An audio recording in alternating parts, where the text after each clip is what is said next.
Vibe Mundial FM.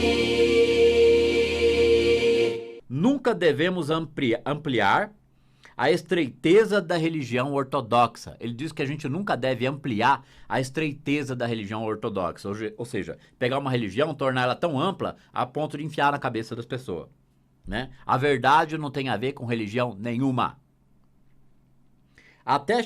Nunca devemos ampliar a estreiteza da religião ortodoxa até chegarmos ao ponto de aceitarmos Deus como manifestação do seu próprio ser, revelando a verdade sobre todos e para todos os homens em toda a Escritura, né? Impor isso para as pessoas. É impossível para nós, como metafísicos, quem que o Joel se refere aqui? Os praticantes que entram pela prática e começam a entender invisível e manifesto e ficam libertos de crenças. Eles abandonam crenças, gente. Porque o problema da humanidade está baseado em crenças. E as crenças têm alicerce no bem e no mal, certo? Na insegurança. Na necessidade de uma proteção externa. É impossível para nós, como metafísicos, receber... Agora é importante, hein? Atenção! É impossível para nós, como metafísicos, receber um telefonema ou um telegrama pedindo ajuda e sermos capazes de dar essa ajuda instantânea e espiritualmente. É impossível para nós, como metafísicos, receber um telefonema ou um telegrama pedindo ajuda e sermos capazes de dar essa ajuda, né? Instantaneamente e espiritualmente. O C tem até uma bolinha aqui que eu coloquei em volta. Separarmos por um segundo para pensar se o chamado vem de um católico, de um protestante, de um judeu ou de um hindu. Se vem de um alemão, de um japonês, de um russo ou de quem quer que seja o inimigo naquele momento.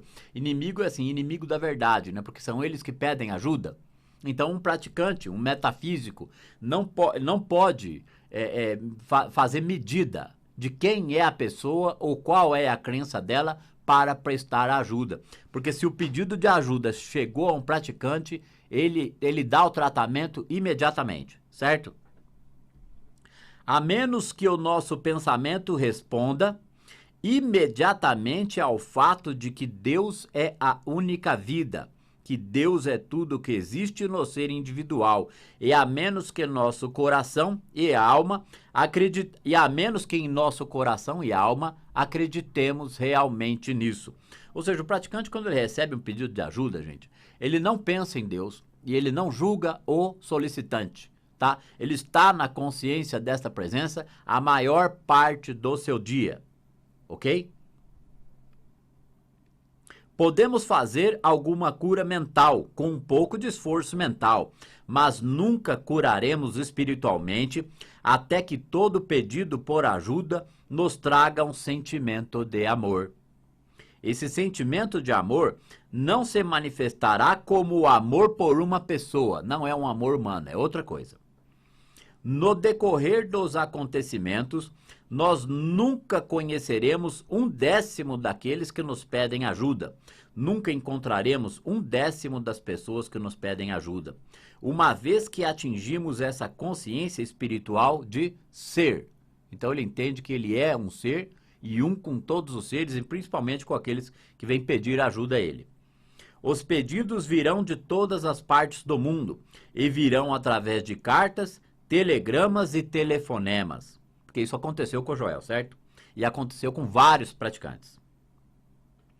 Não saberemos se o pedido é de um metafísico, que está pedindo ajuda também, né? Se é de um católico, de um protestante, ou se é de um prisioneiro no calabouço. E é melhor assim, ou seja, ele não precisa nem saber de onde está vindo. Desde que nossa resposta imediata seja... Ou seja, a resposta consciente do praticante diante de um pedido é: este é o verdadeiro Cristo de Deus, aparecendo como um pedido individual de ajuda, como uma pessoa individual, como uma solicitação individual. Tudo o que jamais pode ser aceito em minha consciência, tudo o que jamais pode ser aceito em minha consciência é Deus. Deus é o Cristo de Deus, que é Deus se manifestando como um indivíduo, quer essa manifestação se apresente como pessoa, lugar ou coisa. Olha como precisa interpretar o texto. Ó. No começo dessa frase aqui, ó, tem um entendimento aqui. Ó. Tudo que jamais pôde ser aceito em minha consciência é Deus. O praticante está admitindo que antes da prática dele, tudo que ele jamais pôde admitir em sua consciência era Deus. Porque quando a pessoa entra para o caminho do meio, para a vida mística, ela vai refletir sobre Deus diante de qualquer aspecto ou problema da vida humana, dele e dos outros. E ele joga por terra crenças, crendices, previsões e proteções energéticas. Não, na vida mística não há necessidade nenhuma disso, tá? Continuando aqui, ó. Até que possamos estar neste chão e nesta montanha, certamente não seremos capazes de interpretar. Ou seja, estar nesse chão e nessa montanha é começar a desenvolver uma consciência de que o lugar em que estamos é solo sagrado e que nós estamos na presença onipresente de Deus. Por que o lugar onde estou é solo sagrado? Uma pergunta que ele lança aqui. Porque eu, com E maiúsculo, estou lá, e é isso que o torna sagrado. Poderíamos nós, através de um esforço de imaginação, primeiro parar para perguntar quem está lá, ou qual é o seu nome, a sua raça, a sua religião ou a sua crença? Ou seja, será que o praticante, se for realmente um praticante, ele vai parar para pensar quem é a pessoa e aonde ela está, quando um pedido de ajuda chega a ela? É claro que não, né? Não. Esta grande revelação de Deus, Deus se manifestando como você e eu individuais, isso destrói em nossa consciência toda a ênfase sobre religião, raça ou fanatismo. Mesmo que a pessoa que peça ajuda esteja nas miscelâneas, mesmo que ela esteja em outras crenças, se o pedido dela chega a um praticante, ela será atendida, né? Será tratada. Lembremos-nos disso, como seres humanos.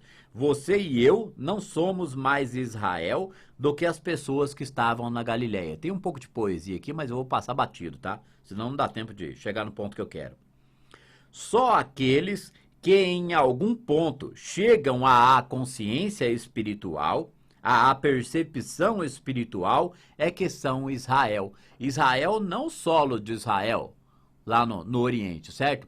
Israel, que ele fala aqui, é consciência da presença, solo sagrado em qualquer lugar do planeta.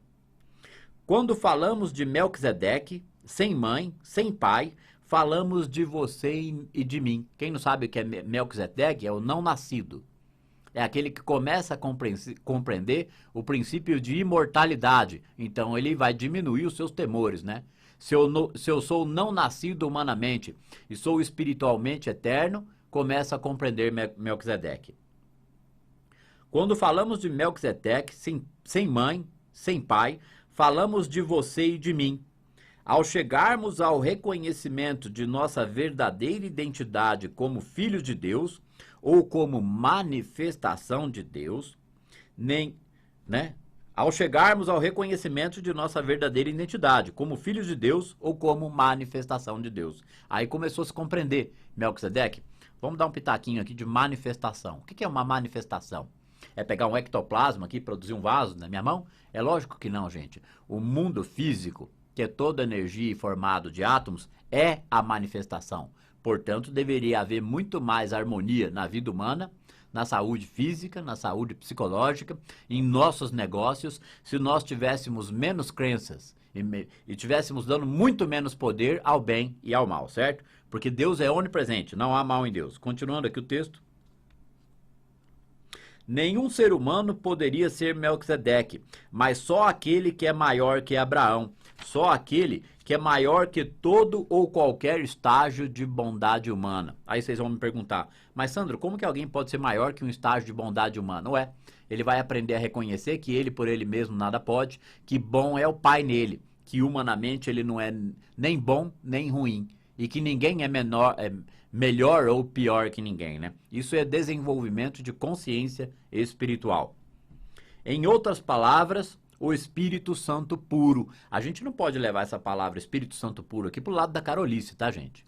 Quando isso é citado em algum livro científico, deve ser encarado de forma científica. A pureza do Espírito de Deus onipresente é a harmonia. Então é óbvio, né? É lógico, racional, que não há bem nem mal em Deus. Há uma harmonia divina, a unidade, né? Ou unidade do Espírito Santo. E nós somos Melquisedeque, quando reconhecemos que nunca nascemos e nunca morremos, que somos o verdadeiro eu. A realidade é a essência do ser de Deus e que Deus é a essência e a realidade do nosso ser.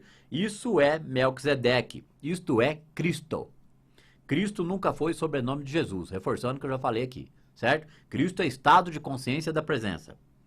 Dizer que aquele que se manifesta como ser individual é menos que a totalidade é pecar contra o Espírito Santo. Vamos dar uma explicaçãozinha? Quando tiver faltando 1 minuto, você me avisa aí, já. Dizer que aquele que se manifesta como ser individual é menos que a totalidade é pecar contra o Espírito Santo. Pecar contra o Espírito Santo não tem nada de Beato e Carola aqui também, tá, gente? Porque assim, a totalidade é a totalidade de um Espírito onipresente, no universo infinito. Então ele é a harmonia pura e infinita, eterno. Sempre foi, é e sempre será, né? Então, pecar contra essa natureza harmônica, dessa onipresença, é a crença em 2 poderes. É a árvore do bem e do mal, né? Essa metáfora que tem na Bíblia, que não foi entendida até hoje. Eu sei que esse programa é um pouco denso. Aqueles que estiverem se habituando, se interessando pelo assunto, procurem no Google. Não precisa nem ser no meu site, tá? Procurem no Google, Joel Goldsmith. Procurem livros gratuitos, PDF dele, que existe, alguns por aí. E quem se interessar por dar uma olhada no meu trabalho, acesse o site www.psicanalisedaalma.com, certo? Vibe Mundial 95,7. FM